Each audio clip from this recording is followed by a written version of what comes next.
Hopefully I don't stand between you and dessert. Go ahead and enjoy what I believe to be a terrific lunch and a great opportunity. And Steve, thank you for a great walk down memory lane of one of the more enjoyable early experiences I had in public policy formation. Can I get an amen?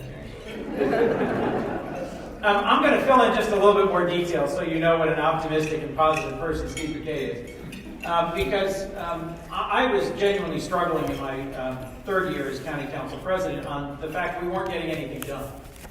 We weren't legislating. We weren't actually solving real community problems. And I was in a pretty sustained conflict with the then county executive. And I went and asked if there was any area that he thought was a problem that was unaddressed and needed to be resolved, and where if I got something solved, he'd be willing to sign it into law. Is this too pointed? And he somewhat snarkily announced that a rental code was a fool's errand, something that could never be accomplished, and if I wanted to run off into that swamp, I was welcome to do so.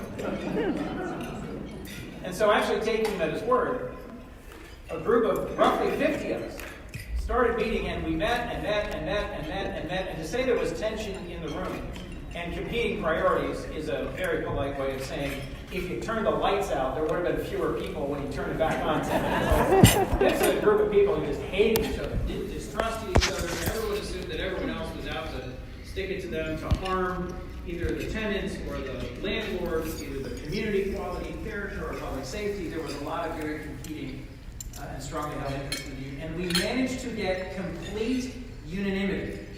Right? Do you remember this? And we brought the housing code to the floor of the council, and when we had the markup upstairs in council chambers, I had the vote. And by the time we got to the floor, it was defeated. And there was one person who spoke against it, and I don't need to say her name. But I was so bitter. I went home that night just ashen, just so disappointed and frustrated that petty personal politics had defeated what was an important bipartisan comprehensive effort. That's why I ran for county executive, was to get that piece of public policy signed into law. Was to have the chance to start again, keep the same commitments, meet the promises that have been made, and deliver, not on my work, but on a remarkable piece of work by an organization just like this. An organization that said what's best about Delaware, which is what we can get accomplished when people who live and work in different silos sit around tables and put into the pot common solutions. So sorry for the long introduction. But part of what so I had a key moment there. At the end of my term as county council president, I easily could have thrown up my hands and said, this is what a mess. How frustrating. How pointless politics are. I instead said, I see in front of me people from all over this county, and today all over this state, who are willing to invest time and heart and effort in hearing each other, meeting each other, making compromises, and in finding a smarter way to solve allegedly insoluble problems. So thank you for reminding me, Steve, of what it was that dragged me into full-time government service. God gave me an assignment. I will tell you that right now in the federal government we find ourselves in a box canyon from which we are having a hard time extracting ourselves. And this morning, after I appeared on Fox News Sunday yesterday, and according to one conservative Republican friend of mine who texted me about an hour ago, I did a very nice impersonation of a reasonable person willing to solve problems. And so as a result, I've gotten a bunch of calls and texts from several different Republican and Democratic senators trying to find some balanced, responsible way back out of this. For anybody here who is a federal employee or who is directly impacted by federal programs, I'm sorry. We are failing you. And I regret deeply, whether it is 41,000 federal law enforcement officers who are out there right now today, working without being paid, whether it's all of TSA, all of Customs and Border Patrol, whether it's everybody who's being impacted by HUD, not being able to send out grants, whether it's every farmer who is sitting there waiting for relief payments as a result of this crazy tariff war with China. I got 4 texts this morning from people I know who were flying through Atlanta, busiest airport in our country, where the TSA lines were so long that they weren't sure they were going to make their flight. Government does make a difference in the safety, prosperity, and lives of the people in this country, whether it's food safety inspections or it's support for safe, sanitary, decent, affordable housing. And the longer this goes on, the more I think the average American is going to realize there are consequences. So all I'm going to say to you is, as I leave here and go to Washington after my remarks, I'm going to do my level best on the train through texts and calls and emails and then in person to try and help us find a way through. I don't expect the president to go away, but I do expect him to compromise because our system doesn't work without compromise. And I have voted for border security several times in the past. And I'd be happy to talk about this more, but that's not why I'm here, so let me get off this topic. I will take a few minutes of Q&A at the end in case you really want to talk about that more. I really don't. Let me say to Carol Ortega, thank you so much for being the advocate, the partner, the leader in public health, and for having today organized this terrific gathering. To Governor Carney, who I know will be giving you a far more purposeful and meaningful conclusion to today than I can as your midday lunch speaker, and to John Auerbach, who I understand gave some really inspiring and engaging comments earlier today. To the State of Delaware, University of Delaware, Delaware Community Foundation, and everybody involved in Healthy Communities Delaware, thank you for collaborating around three critical themes: alignment, investment, and impact.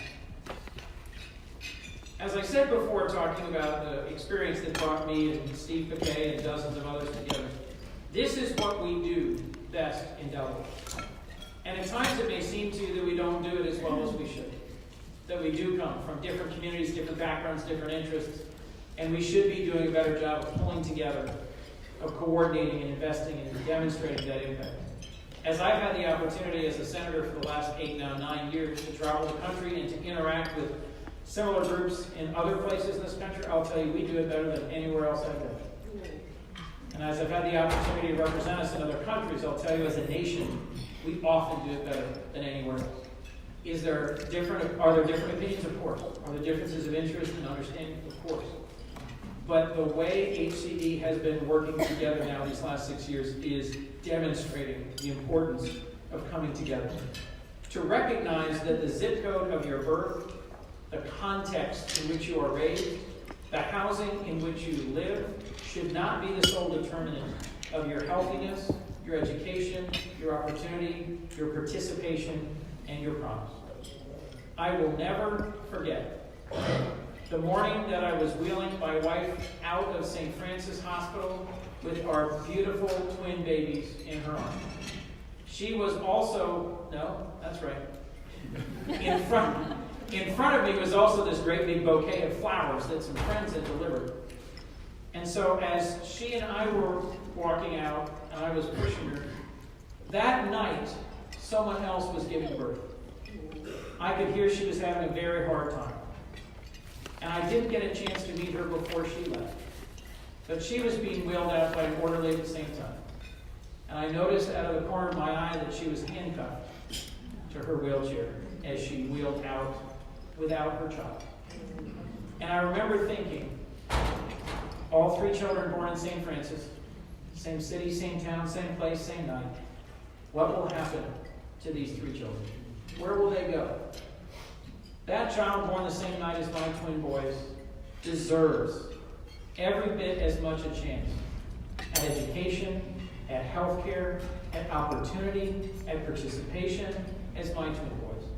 Yet we know the reality is not there yet.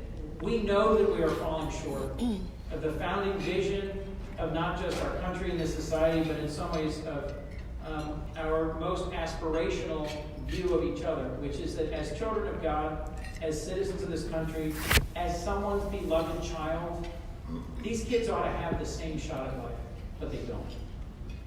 And an awful lot of what is tearing us apart as a country right now is fighting over those scraps of difference rather than pulling together towards a shared vision of possibility and hope.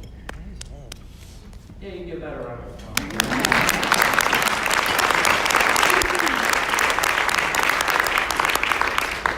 So let me brag on all of you for a few minutes rather than talking about me. Carrie Casey. How many of you know Carrie Casey from Newcastle County from I gotta tell you, that's an awesome history. Carrie Casey is an example of what is possible when you look outside the immediate silos and the forms and the scope and exactly what you're supposed to do. She takes community development block grant money or CPG money and does creative things by sharing best practices and learning what other healthcare providers and neighborhoods are making possible, what they're working on, in order to not just make the next marginal investment in improving the quality of living of one more family, but doing it smarter, doing it better, doing it with a broader impact. We can accomplish so much more by looking outside our own silos and seeing what others are doing to innovate and to take risks and to change outcomes than we ever can by ourselves alone. And you've made real progress. You've made real investments and you've changed outcomes. But I'm also going to say, just to be a little bit more of a truth teller here about our consequences, we should be doing better. Delaware is in some rankings 31st out of the 50 states in health. The social determinants of health are the aspects of that ranking that we most urgently need to address and resolve if we are to come up. We are one of the wealthier states. We are one of the states in our country blessed with remarkable institutions of higher learning, of health care. We've got great employment opportunities, and we have a remarkable natural beauty in our state. We should not be in the bottom half of American states in health outcomes. We rank in the bottom half for overdose deaths, for infant mortality, for cancer deaths, for diabetes, so many different things that are in ways connected to our context, to our industrial legacy, to our access to health care, and to our ability to collaborate to find more creative solutions. And we have a practical responsibility to address this. Because if we're going to have a brighter and better and a more positive future for our children and everyone else's children, we have to address these challenges. We also, frankly, have a moral responsibility. Because I think it is unacceptable that an adult in a low-income community, Delaware, is much more likely to suffer from diabetes or certain cancers than their fellow Delawarean and neighbor just a mile away, but in a different zip code, in a different context. It is, to me, unacceptable that African Americans are more likely to die prematurely than their white neighbors. Unacceptable that Hispanic children are more than 3 times more likely in our state to live in poverty, a factor directly related to poor health outcomes. And unacceptable that black children in our state die at a rate more than twice that of white children in infancy.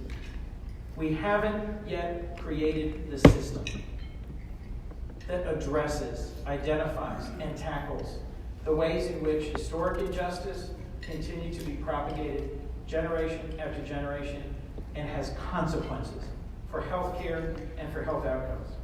The bad news, there's no one silver bullet, there's no magic wand. I can't up here tell you that after deep study and learning and reflection, I have the one thing that if we would just fund this and just do this, that will actually solve these challenges. The good news is that you're here.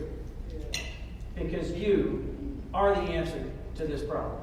Collaboration, coordination, seeing each other, reaching out across silos, taking risks to invest in models that actually have an impact. That's the outcome that the whole country should be looking for, and that I'm proud to cite a few examples of how it has happened in Delaware. HCD is supporting efforts, for example, in Sussex County with the Healthcare Coalition to identify behavioral health risks in students and connect them to the resources they need. As someone with now 3 teenagers, I have a more well-informed sense than I'd like to of the mental health challenges of young adults. Thank you for laughing. The Seaford, Woodbridge, Cape, and Indian River School Districts support 22,000 students. And the statistic is that sadly 1 in 5 of them will experience a severe mental disorder at some point in their life, for which early diagnosis, early detection, and early intervention makes an enormous difference in outcomes. So school staff are now being trained to screen youth for behavioral health risks, to provide them with information and resources, and refer them to treatment early. We have to be making sure our students from elementary school all the way to high school are being supported and receiving mental health resources they need to be successful inside and outside the classroom.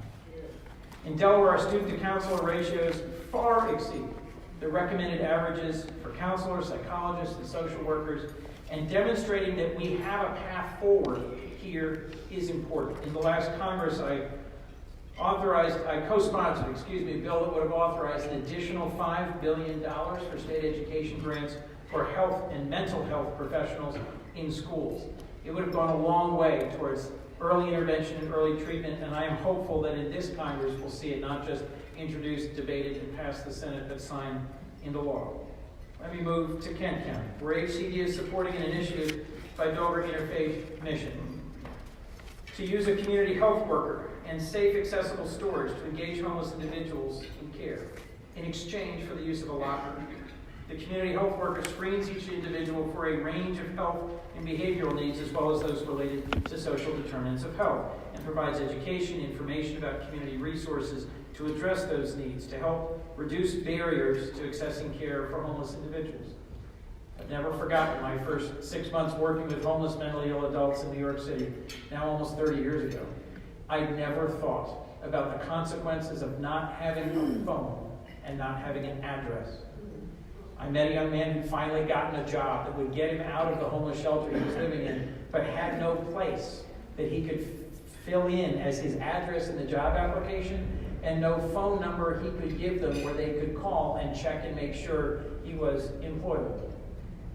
The office I was in ended up being his home address and his phone number, and simply having me willing to answer the phone and pretend he lived there got him a job. As you know better than anyone. That's exactly the sort of small, sensible intervention, providing a safe, sanitary, decent locker and a place to call home until you earn a home that can transition someone from homelessness to housing to stability.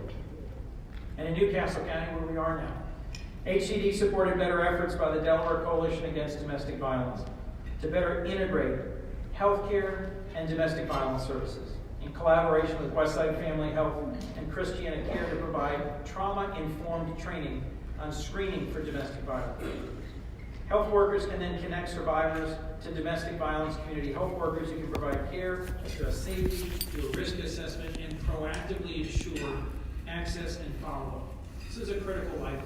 This is an obvious and common sense, perhaps, but long overdue way to integrate different channels of care. I've got 4 more examples I could read. But my hunch is you probably already all know every one of these examples that I'm citing. So let me simply say this. I am inspired by who you are and that you are together. As I came in, I was talking to Lottie Lee Davis, Pastor Lottie Lee Davis, who's affiliated with Be Ready Jesus is Coming Church. And I've known her and seen her for decades. And what she's able to do is another example of the kind of interventions that I think make a difference that are large or small. There was a park just across the street in Hilltop that was gradually being overrun from a safe playground into a dilapidated park, a place that was frequented by drug dealers and was used for all sorts of, let's just say, illicit activities. She and other members of her church decided enough was enough and adopted the park and pushed back out those who were taking advantage of it all hours of the day, night for illegal purposes, and pushed back on a city proposal to fence it and close it off from access to the community and to children, and instead said, this is our neighborhood, this is our park, we're going to take responsibility for it and bring it back to life. The park was completed in 2017, reopened, and has seen a huge increase in the number of neighborhood kids and families able to recreate there. Now, why does this matter? It matters on 3 different levels. 1, because kids need a safe place to play. 2, because neighborhoods need to be able to demonstrate. We need to be able to demonstrate that we can come together and do things that folks don't think we can do. And 3rd, we all of us need to see a pathway from our current disappointing or depressing or maddening reality to a brighter and better future, and then share those stories of risk and of work and of progress together. Because whatever it is we're working on, whether we're at a bank or a foundation, whether we're in a community health organization or a university, we've got things that we're having trouble seeing over today. The best thing we can do is share stories from our context of how we've actually managed to overcome. We Shall Overcome is a powerful song, but it is a more powerful story when we have actual, concrete, current stories of holding hands, locking arms, and solving real problems in our communities. So let me say this. I'm enormously proud of the work that we've done, of the way that you've been good stewards of federal funding, of the way that you've worked together with your congressional delegation to secure more funding through the 21st Century Cures Act to help us fight the opioid epidemic better in Delaware, to help us invest public health dollars better in Delaware. I have fun every day as a member of the Appropriations Committee fighting for more resources for Delaware. I can do that with confidence, knowing that you're ensuring that we are spending those dollars more wisely, that we are not just investing, that we are measuring, that we are not just measuring, but we are demonstrating an actual impact. I've spent years trying to make a difference in the lives of people here in Delaware, and I could tell you an enormous length of variety of bills that I've introduced in the Congress that are inspiring and encouraging. I have 2 whole pages of them here that I could read you. But my gut hunch is what you'd really rather do is ask me a couple of tough and focused questions about how the heck we get through this. So, trust me, I'm working with a senator from Louisiana on an end-of-life bill that is actually a creative solution to reducing unnecessary health care expenditures at end of life, a bill that's been endorsed by the Right to Life Committee. Never thought I'd say that sentence, and it's encouraging, and it actually brings people in.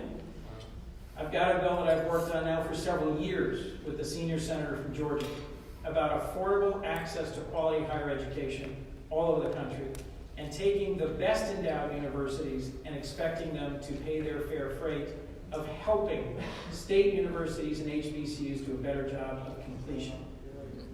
Yeah, I've got a long list of these.